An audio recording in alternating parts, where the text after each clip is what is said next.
अस्सलाम वालेकुम, नमस्कार, सत श्री अकाल एंड गुड इवनिंग। मैं हूँ आरज़ू काज़मी और आप हमेशा की तरह से देख रहे हैं point of view.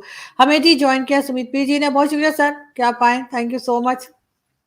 Thanks for the time Arzoo ji, thank you very much. Thank you so much sir. Sir आज हम आपसे सबसे पहले तो खैर मुबारक हो आपको भी और पूरे इंडिया को। आप लोग ऑस्कर में ना सिर्फ ये कि गए हैं बल्कि ऑस्कर मिला भी है, तो बहुत अच्छा लगा। और उसके बाद वहाँ पे जो परफॉर्मेंस दी गई लाइव, वो भी बड़ी जबरदस्त किस्म की दिखी। ये और बात है कि वो लैंग्वेज हमें समझ नहीं आ रही थी, लेकिन म्यूजिक की जैसे कहते हैं कोई जबान नहीं होती, तो बिल्कुल इसी तरह से जो है वो हमने देखा और बहुत एंजॉय किया। सर क्या लग रहा है आपको कि अब ऑस्कर तक, खैर इससे पहले भी if I am not wrong, एक बार पहले भी, मैं जहाँ तक मुझे याद पड़ता है, तो ऑस्कर में भारत पहुंच चुका है। और गुलजार साहब का मेरा ख्याल है कि वो सॉन्ग था जो कि वहां पे सुखविंदर सिंह थे शायद, जिन्होंने ऑस्कर में जाके वो जीता था और गाया गया था वो गाना। तो कैसा लग रहा है सर ये यहाँ तक? और वो लैंग्वेज कौन सी है वैसे, मुझे पहले ये तो बताइए। देखिए आरजू जी, आपकी शुभकामनाओं के लिए धन्यवाद। ये गाना है नाटू नाटू। हम्म। तो ये ट्रिपल आर का गाना है और बहुत ही फेमस गाना बना हुआ था।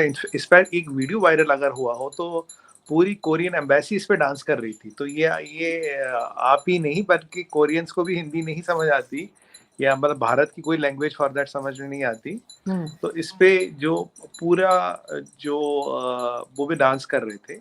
ये साउथ इंडियन गाना है हमारा, और ये जी। पूरे इंडिया में जो है ये फेमस हुआ गाना। और मैं आपको एक बार बताऊं, ये पहली बार ऐसा है कि जो साउथ इंडिया की फिल्म इंडस्ट्री थी, इसको एक ऐसा टाइम था बॉलीवुड से कम आंका जाता था। हम्म। बॉलीवुड को एक नेशनल फिल्म इंडस्ट्री माना जाता था और साउथ इंडियन को थोड़ा एक नीचे, टॉलीवुड ऐसे करके कहते थे। बट अब जो अ, 2 ऑस्कर हम जीते हैं, ये पहली बार हम जीते हैं 2 ऑस्कर। पहले आज से हमने कभी 2 ऑस्कर नहीं जीते हैं, और 2 बड़ी कैटेगरियों में जीते हैं। जो एलिफेंट विस्पर्स अगर आप देखें, मैं कहते हैं बहुत बढ़िया पिक्चर है। मैंने डॉक्यूमेंट्री मैंने सर भी एक और देखी हुई है। स्लम डॉग मिलियनेयर एक मूवी आई थी, उस हाँ, टाइम पे भी जो है वो ऑस्कर था जी। हाँ, उसमें और इसमें थोड़ा फ़र्क है।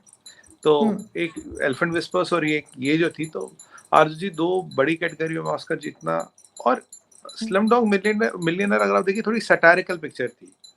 वो एक सरकाज़्म दिखाती थी, वो इंडिया की अंडरबेली को दिखाने की कोशिश की गई, और जो कि पूरी ठीक नहीं है। उसमें ऐसी कई सारी चीज़ें दिखी गई जो यहाँ होती नहीं है, पर उनको एक इंडिया का बेचारापन, इंडिया की मजबूरी, इंडिया के माहौल को ऐसा दिखाया गया कि इसलिए वो गोरे कूद-कूद के उसको अवार्ड दे रहे थे। पर अब ये जो है, अगर आप ट्रिपल आर देखें तो इसमें इंडिया का नेशनलिज़्म, एलिफेंट विस्पर्स, इसमें इंडिया का नेशनलिज़्म, महावतों का जो कल्चर है वो दिखाया गया है। इसमें कोई इंडिया की अंडरबेली, इंडिया की कमज़ोरी, इंडिया की मजबूरी या किसी लाचारी को नहीं दिखाया गया। It has shown the brighter side of India, और हम्म। तब इसको मिला। और ये जो गाना है काफ़ी जगह फेमस हुआ है, काफ़ी इंटरनेशनली ये गाना फेमस हुआ है। इसकी धुन ऐसी है कि हम नाचते हैं। और इससे साउथ इंडियन जो इंडस्ट्री है, उसने एक बहुत बड़ा, वो करीब एक नेशनल खिलाड़ी बन के ही नहीं उभरी है, बल्कि सीधा इंटरनेशनल खिलाड़ी बन के उभरी है।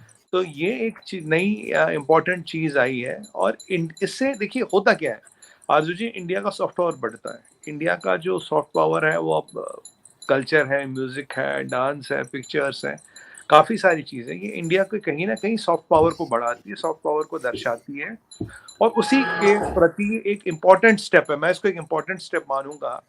क्योंकि आज 2 ऑस्कर मिलना, कोरियन एम्बेसी में इस पे डांस होना, दुनिया भर के प्लेटफॉर्म्स पे नाटू नाटू चलना। और आपने सही कहा कि मतलब मीनिंग समझ नहीं आता, पर उनके लिए हिंदी भी वैसी, वो उन्हें हिंदी समझ नहीं आती, तो वो हिंदी के गाने भी हिट होते हैं।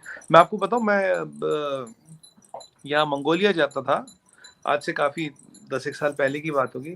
तो वहाँ की लड़कियां थी, वो हिंदी के गाने गाती थी। दुनिया में कितनी मोहब्बत है, दिल्लियों हम्म। में कितनी चाहते, उन्हें समझ नहीं आता था। मुझसे उन दिनों तो इतना नेटफ्लिक्स वगैरह नहीं था, तो मुझसे वो डीवीडी डीवीडी आती थी, उन दिनों डीवीडी बनाती थी।